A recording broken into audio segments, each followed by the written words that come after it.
How far would you go for land? How far would you go for your identity? And how far would you go for your history? These questions were answered during one of the most intense and overlooked standoffs in Canadian history, the Oka Crisis. Hi, I'm Ethan. I'm a Canadian boy, born, raised, and educated right here, and this is my taller friend, Jack. Hey, I'm Jack. Same story here. Born here, raised here. Ethan, remember 5th grade social studies, residential schools, orange t-shirts, and Indigenous rights? Seems like something was missing.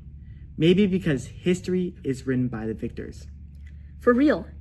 And they never taught us about the Oka Crisis, guns, heroes, land disputes, and even golf. And yet, it's not in any of the textbooks that I've seen. Why?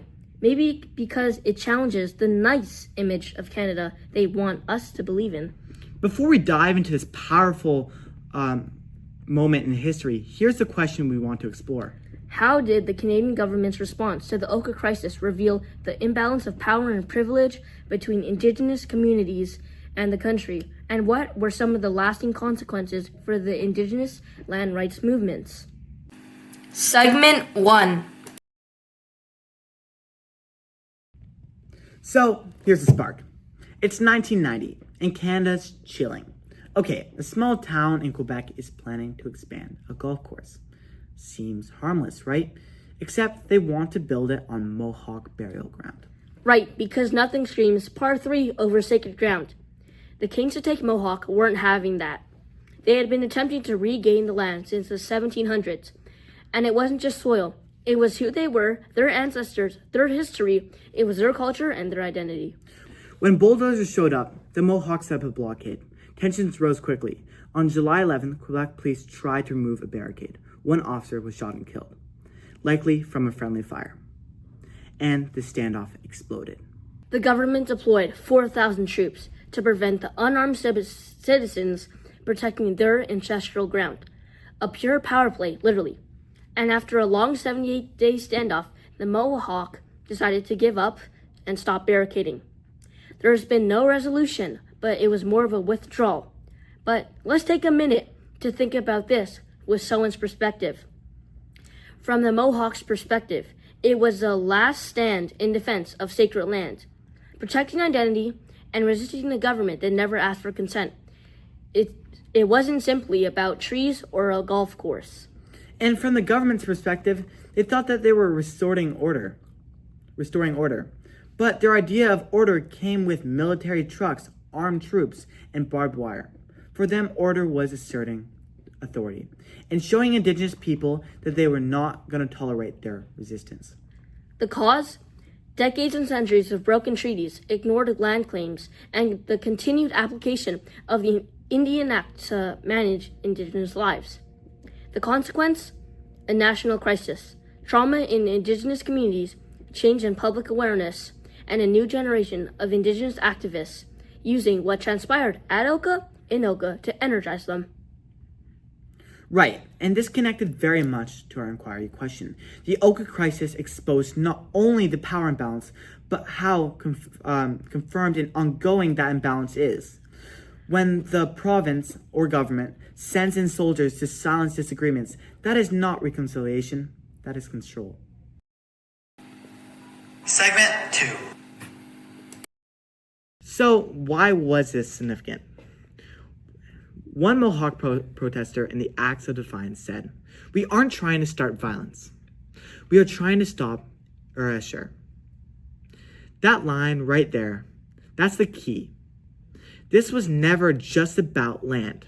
It was about culture, history, and identity being bulldozed, literally. And how did Canada respond? Not with respect, not with negotiation, but with camo and rifles. This tells you everything about who holds the power here. It exposed something ugly, the massive imbalance between Indigenous people and the government. You had families, elders, kids behind those barricades, and the government sent an army. That's not keeping the peace. That's a fluxing privilege. It's saying, we have weapons and you don't. The crisis laid bare the colonial structure still controlling Canada. This is by Weingard, Oka, a convergence of cultures. Exactly. This wasn't ancient history. This was 1990. My parents were still alive, and Canada showed its true colors. But here's what made it historically significant. Everyone saw it. The media coverage was wild. Photos of Mohawk warriors in camo standing off against tanks went global. The CNN, BBC, every Canadian front page. Canada's dirty laundry was finally out in public. This is what they called in the Acts of Defiance, the Canadian documentary from 1992. People across the country started asking questions. Why is the army being used this way? Why is Indigenous land always up for grabs? That's the learning here. When Indigenous people resist, they get militarized responses. When corporations want land, they get contracts. That's the imbalance. That's the privilege gap.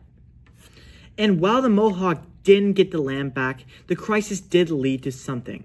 The Royal Commission on Aboriginal Peoples' 440 recommendations, a full investigation into how badly the government has been messing things up. And even though not all of those recommendations were followed, it inspired future resistance. No idle no more, land back. Youth seeking their elders stand strong. All of it rooted in Oka. It wasn't a defeat, it was the beginning. From Mohawk Youth, CBC Archives. So yeah, our inquiry question, did the Oka crisis reveal power and privilege imbalance? It didn't just reveal it, it blasted it on full volume. Closing. So what does the Oka crisis actually teach us about power and privilege in Canada? That colonialism didn't stop, but it merely changed its methods. The government continues to hold power, but the resistance is not disappearing either. And this isn't history. Land conflicts are ongoing. The Oka crisis is a hidden chapter, but it cracked the surface. And like all good podcast conclusions, we're leaving you with something to consider. Who actually owns the land and who gets to control it?